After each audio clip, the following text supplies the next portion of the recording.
Hello, it's David Fisher, 5th of February 2018 at Derbyshire County Cricket Club for the Heritage Project, and we're talking to Mark Eklid. Mark, nice to meet you. What's your early memories of cricket then, just as a kid or a spectator? Well, I grew up in Sheffield, so I did get the chance to watch cricket at Bramall Lane a few times. I remember going to the last game at Bramall Lane in 1973. It was almost a complete washout. Yeah. But I remember hanging around in the old pavilion there and gathering autographs. And I always remember I went to get Harry Pilling's autograph as well. And Harry Pilling, I was about as tall as him at the time. I was only 11. And Harry Pilling actually asked me to go up to the bar to get him a packet of fags. I think possibly thought that they didn't believe he was old enough and I'd get away with it. But I remember that game very, very clearly.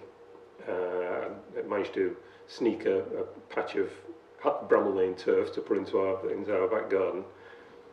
But after that, I used to spend a lot of time down in Chesterfield.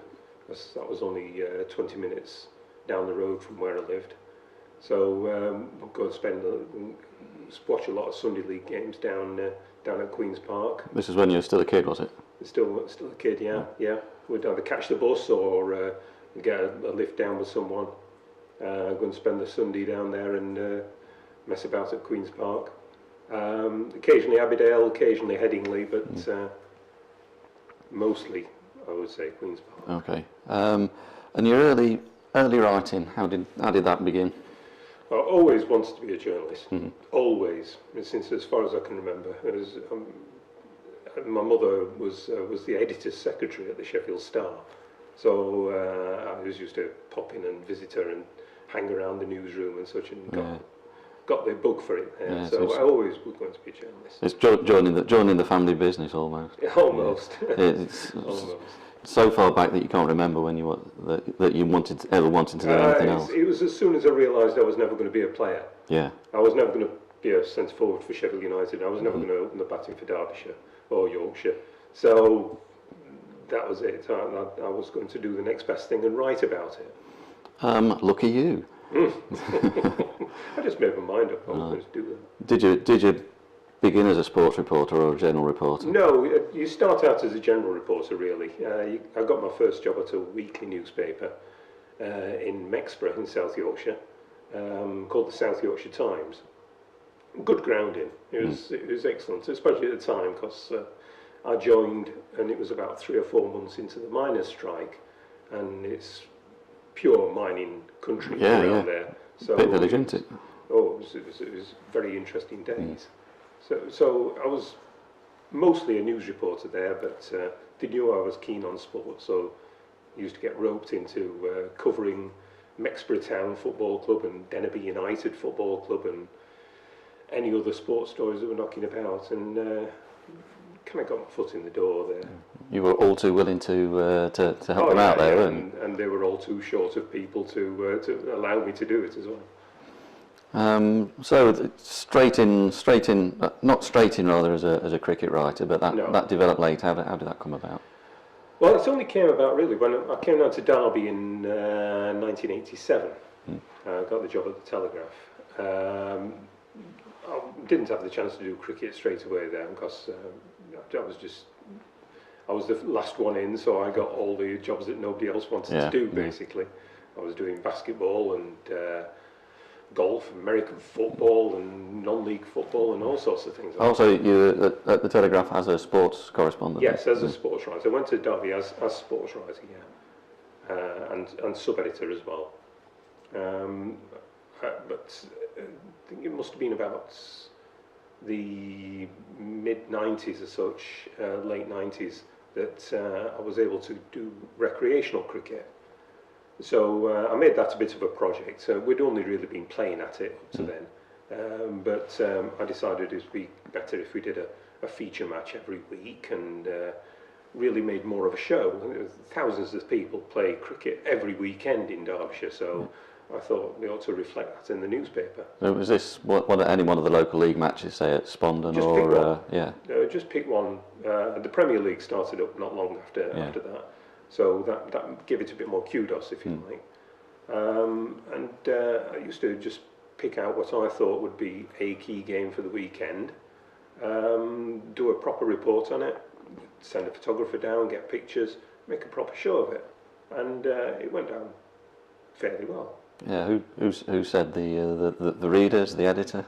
Everybody seemed Everyone's happy pleased with with it, but it, certainly the people in the clubs, they were very happy with the level of coverage they were getting. So you got welcomed into the local clubs? Indeed, they were all very accommodating. Some excellent teas around. So when it came, how long were you the journalist on this? It was about 10 years, was it, in Derby? No, I took over from Gerald Mortimer in 2002. Gerald retired. I was asked if I wanted to step up, and yeah. It didn't take me a minute to think about it. So I took over from Gerald in 2002. Yeah, quite big shoes to fill, those, weren't they? Oh, they're huge, absolutely. But it was also a good time for me to take over as well, because Gerald had done it his way, and he'd done it to the way that the newspaper demanded at the time, just basically a match report every day and a few quotes and such like that. But we wanted to move it forward in the same way as I had with the recreational cricket. We wanted to do it better, if you like. And Gerald, for all his strengths, he didn't really want to do that. So I took over, and I was able to bring a bit more fresh enthusiasm to it, if you like. What were you doing? You were trying to set more of an atmosphere, set more of the context, get more sort of personal. Yeah, player pieces get to give the supporters the chance to know a bit more about the team, and to just not, some of the sideways bits as well, the bits away from cricket as well, that are all part of covering a county cricket club and following a county cricket club. I wanted to reflect those in the newspaper as well. What sort of examples of these could you give us? Just little daft bits, like I always had a little bit of a running joke with the scorer, John Brown, and I'd bring him into pieces every now and again, and I'd running through with every time I mentioned John Brown in a piece, I'd increase his age by several years every time. So I think we're going to go up to about 123 in the end. Or John's the oldest scorer in county cricket history. Right. So I took over in 2002. My last full season was 2014. Oh, how come you're doing it part time then? Oh, I'm not even doing it part time. Oh no! No, the thing is, while I was doing it, covering games home and away, I always knew it would come to an end sometime, and it just seemed too good to be true in lots of ways. I knew they would pull the plug on it sometime, and they did. In 2014, they decided that cricket wasn't a priority. My going away didn't really make economic sense. They could make better use of me in the office, so that was that. Oh, that's a shame anyway. Well then, when you come to your reporting, then going back to the heyday of the reporting, how would you think of your style, in the sense of how much do you want to portray the atmosphere, how much should you just going through the relating the bare facts of the match? So where does the balance go with your reporting? Well, I didn't want to do just bare facts reporting, because I always reckoned that the people lots of the people who are going to be reading the reports have already been to the game, and therefore knew who got 5 wickets or what sort.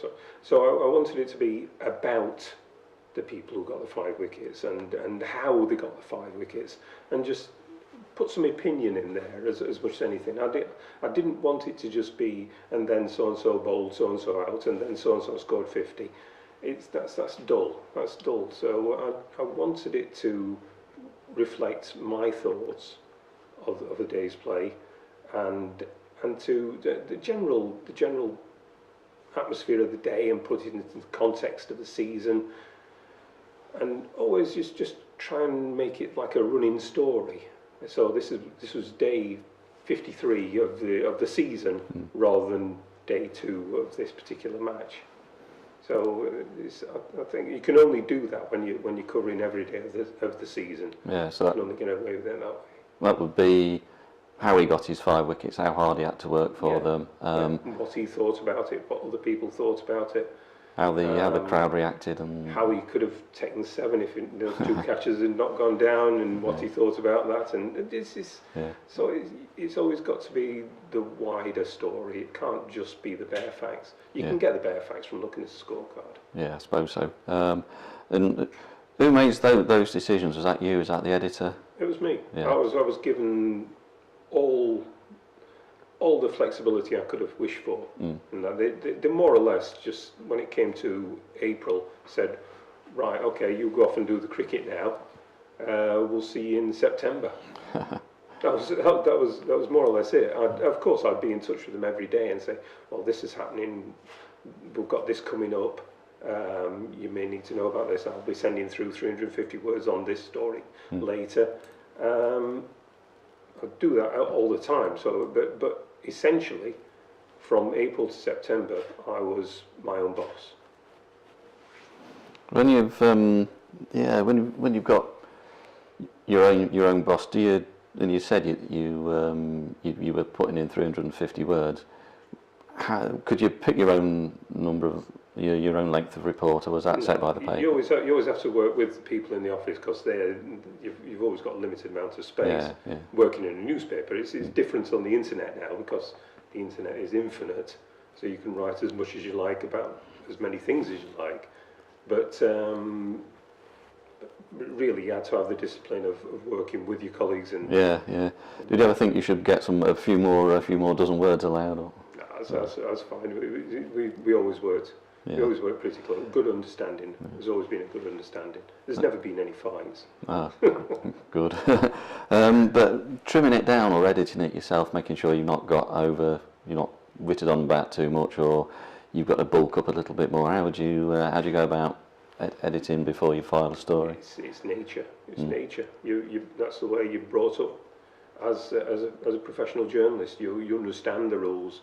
You understand. You can go into an office and say, "I've got the greatest story in the world," and they say, "Well, I've only got space for 250 words." You understand. You've got to fit the greatest story in the world into 250 words. Yeah. That's it. There's no point arguing about it.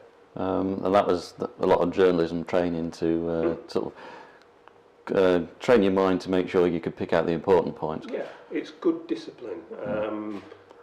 It teaches you not to waste words. That was one of Gerald's great expressions, that you should never waste a word in your report. And if you always write with that in mind, then it makes you a much better writer. When you're watching the game and you've got to file a report, does that engage you more with the game? Do you think it makes you think more closely about it? Definitely, no question about it. Yeah. It becomes a habit.